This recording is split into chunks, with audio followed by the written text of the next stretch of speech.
اس میں شروع سے اب تک جو باتیں ہم نے ذکر کی ہیں ان کو پھر سے ایک بار ہم سمجھ لیں کہ بدعات ہم اپنی طرف سے دین میں نہیں نکال سکتے ہیں. ہم کو اچھا لگتا ہے کچھ، ضروری نہیں کہ اللہ کے ہاں بھی وہ اچھا ہو. بہت ممکن ہے کہ ایک چیز ہم اچھی سمجھ رہے ہوں لیکن اللہ کے ہاں وہ بری ہو. اور کسی چیز کا اسلام میں منع ہونے کی دلیل کا نہ ہونا. کوئی آدمی بولے بتا ہم کو قرآن میں کہاں لکھا ہے کہ چرس گانجا حرام ہے؟ مولوی صاحب بولیں گے قرآن میں چ نہیں ہے تو چرس کہاں سے آئے گا، اور گ نہیں ہے تو گانجا کہاں سے آئے گا؟ ہے کہ نہیں؟ عربی میں چ اور گ ہی نہیں ہے، تو جب چ اور گ نہیں ہے تو چرس گانجا کہاں سے آئے گا؟ شروعات ہی نہیں ہے اس کی، تو ورڈ ہی نہیں آ سکتا وہ. لیکن کیا چرس گانجا حلال ہے؟ حرام ہے. بولے کہ حرام ہے تو بتاؤ حرام کدھر ہے؟ بولے کہ حرام ہے بابا، حرام ہے، قانوناً حرام ہے، ہر اعتبار سے حرام ہے. کیوں؟ اس لیے کہ علت اس کی پائی جاتی ہے اس میں.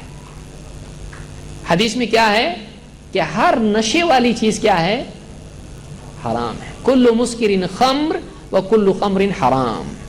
ہر نشے والی چیز خمر ہے اور ہر خمر حرام ہے. تو اگر اس کا اگرچہ اس کا نام نہیں آیا ہے لیکن اس کی وجہ موجود ہے، نشہ موجود ہے، تو نشہ چاہے کھا کے آئے یا پی کے آئے یا بھاپ لے کے آئے. کچھ لوگ بولیں گے کہ اس زمانے میں دیکھو شراب تھی، وہ پیتے تھے تو پینے سے منع کیا ہے. یہ تو کھا رہے ہیں، ہم لوگ چبا رہے ہیں، اور کھانے والے کھانے پہ آ جائیں تو چپکلی بھی کھا جاتے ہیں. یہ ایسی گندگی ہے کہ نشہ جو ہے ایک آدمی، اور یہی بدعت کے بارے میں آپ کمپیریٹیولی یاد رکھیں اس کو، نشہ جو ہے ایک بار آدمی کو ایک سطح پر رہنے نہیں دیتا ہے. ایک وقت کے بعد اس سے بھی نشہ نہیں ہوتا، اس سے زیادہ لگتا ہے. جو لوگ اس میں رہ چکے ہیں وہ آپ کو اچھا سمجھائیں گے اس کو زیادہ، کہ ایک وقت کے بعد اتنا نہیں، تھوڑا آگے کا. اور تو ایک وقت ایسا بھی آتا ہے ڈرگ ایڈکٹس کے لیے کہ ان کو یہ چھوٹی چھوٹی چیزیں کام نہیں کرتی، پھر ان کو چپکلی، گرگٹ اور کیا کچھ نہیں کھانا پڑتا ہے. ایسا بھی کھاتے ہیں وہ لوگ. تو اسی طرح سے بدعات میں بھی آدمی ایک حد پہ نہیں رہتا ہے. بڑھتے بڑھتے بڑھتے بڑھتے بدعات انسان کو بعض اوقات بلکہ اکثر اوقات کفریات اور شرکیات میں لے جاتی ہے. نبی صلی اللہ علیہ وسلم کے طریقے سے ہٹنا یہ آدمی کو گمراہی کے ایک سے بڑھ کے دوسرے اور بڑے راستے پر لے جاتا ہے، اور زیادہ گمراہی تک لے جاتا ہے. وَلَا تَتَّبِعُوا السُّبُلَ فَتَفَرَّقَ بِكُمْ عَنْ سَبِيلِهِ فَتَفَرَّقَ بِكُمْ عَنْ سَبِيلِهِ. تم صراط مستقیم کو چھوڑ کر تم دوسری راہوں میں مت نکل جانا، اس لیے کہ تم کو اللہ کی راہ سے دور کر دیں گی. فَلْيَحْذَرِ الَّذِينَ يُخَالِفُونَ عَنْ أَمْرِهِ أَن تُصِيبَهُمْ فِتْنَةٌ أَوْ يُصِيبَهُمْ عَذَابٌ أَلِيمٌ. اللہ نے فرمایا کہ جو لوگ اس نبی کے طریقے کی مخالفت کرتے ہیں، اس نبی کے راستے کی مخالفت ہٹ کے اور راستے پر چلتے ہیں، انہیں ڈرنا چاہیے کہ کہیں وہ فتنے میں مبتلا نہ ہو جائیں، کہیں وہ فتنے میں مبتلا نہ ہو جائیں. نبی کے راستے سے ہٹنے والے فتنے میں مبتلا نہ ہو جائیں. امام احمد بن حنبل کہتے ہیں فتنہ سے مراد شرک ہے، فتنہ سے مراد شرک ہے. نبی کی سنت سے ہٹنا انسان کے لیے شرک میں پڑنے کا دروازہ کھول دیتا ہے. بہت ممکن ہے آدمی سنت سے ہٹ کے جب بدعت پر جائے گا تو بدعت پر دھیرے دھیرے ہو سکتا ہے وہ شرک میں چلا جائے. اور یہ سمجھنے کے لیے ہم کو بہت بڑی پی ایچ ڈی کرنے کی ضرورت نہیں ہے. آج ہمارے ہاں دیکھیں آپ کہ آج مسلمان بدعت میں بڑھتے بڑھتے بڑھتے شرکیات میں چلے گئے.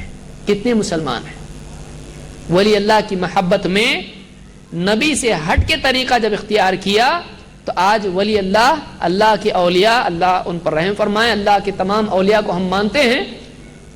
ان اولیاء کے بارے میں لوگوں نے کیا طریقہ اپنایا؟ ان اولیاء کو اپنا معبود بنا لیا. ان کی قبروں کو سجدہ کر رہے ہیں. نہ صرف قبروں کو سجدہ کر رہے ہیں بلکہ قبر کا اگر کوئی پتھر نکال کے کہیں اور لگا دیا گیا، اس کو قبر بنایا گیا تو اس کو بھی سجدہ کر رہے ہیں. بلکہ کسی نے کہہ دیا کہ فلاں ولی کا کتا تھا یہ، فلاں ولی کا گھوڑا تھا یہ، تو اب اس گھوڑے کی بھی قبر بن رہی ہے، اس کتے کی بھی قبر بن رہی ہے، اس بلی کی بھی قبر بن رہی ہے، طوطے کی بھی قبر بن رہی ہے، کہ ولی کے پوتے کی بھی ہے اور طوطے کی بھی قبر۔ آپ جائیے کرناٹک میں آپ کو طوطے کی ملے گی، یو پی میں جائیے آپ کو بلی کی قبر ملے گی، اور پونا میں گھوڑے کی دیکھنے کے لیے آپ کو، گھوڑا ہے نا پونا میں، گھوڑا، گھوڑے کے نیچے گھوڑا چھوٹا منی گھوڑا، پونا میں قبر نہیں، وہ تو لائیو ہے، مطلب ڈیمو ہے، سامنے رکھا ہوا ہے۔ وہ کیا ہے؟ ان مسلمان ہیں، اللہ نے اتنی عزت دی، آدمی اس عزت کو جب قبول نہیں کرتا ہے تو پھر ذلت کے گڑھوں میں گر جاتا ہے، گڑھوں میں گر جاتا ہے۔ اینٹ کو پوج رہا ہے مسلمان کہ فلاں بزرگ کا چھلا ہے یہ، اور اس کو پوج رہا ہے، تو دھیرے دھیرے بدعت انسان کو شرکیات میں لے جاتی ہے۔ یہ بات آپ اہم بات یاد رکھیں۔ تو نبی صلی اللہ علیہ وسلم کی تعظیم کرنا چاہیے، بالکل کرنا چاہیے۔ آپ صلی اللہ علیہ وسلم سے محبت کرنا چاہیے، نہیں کریں گے تو ایمان کا ہی اعتبار نہیں۔ لیکن نبی صلی اللہ علیہ وسلم کی عزت اور آپ کے احترام اور آپ سے محبت میں ہم کو آزاد نہیں ہونا ہے، بلکہ ہم کو آپ کی محبت کے لیے آپ کی شریعت کا تابع ہونا چاہیے، محبت میں شریعت کا تابع ہونا چاہیے۔ محبت میں آدمی آداب سے باہر نکل جائے تو آپ بھی برداشت نہیں کریں گے۔ آپ بتائیے، بچہ ہے، مہمان آئے ہوئے ہیں، آپ کے سر پہ چڑھ کے بیٹھ گیا محبت میں، کیا کریں گے آپ؟ چپ چاپ اندر لے جائیں گے اور اندر لے جا کے خوب دھلائے، مہمان سن رہا ہے، اچھا، تو آپ پسند نہیں کریں گے۔ اب بچہ کہے گا مجھ کو آپ سے بہت محبت ہے، آپ کو لگے ایسی کیسی تیری محبت؟ آپ کا دوست آ گیا، آپ سے پیٹھ پہ چڑھ کے بیٹھ گیا، آپ پسند کرو گے؟ اب یہ کون سا طریقہ ہے محبت کا؟ تو محبت کے اظہار کے آداب اور اصول ہوتے ہیں۔ تو نبی سے محبت کے آداب اور اصول کیا ہیں؟ کون سکھائے گا؟ کیا ہم کو اسلام نے یہ نہیں سکھایا؟ اسلام نے زندگی کے معاملات میں سے پیشاب پاخانہ کا طریقہ ہم کو سکھایا۔ وہ نبی سے محبت جو اتنی اونچی چیز ہے، اس کا طریقہ اور سلیقہ ہم کو نہیں سکھائے گا۔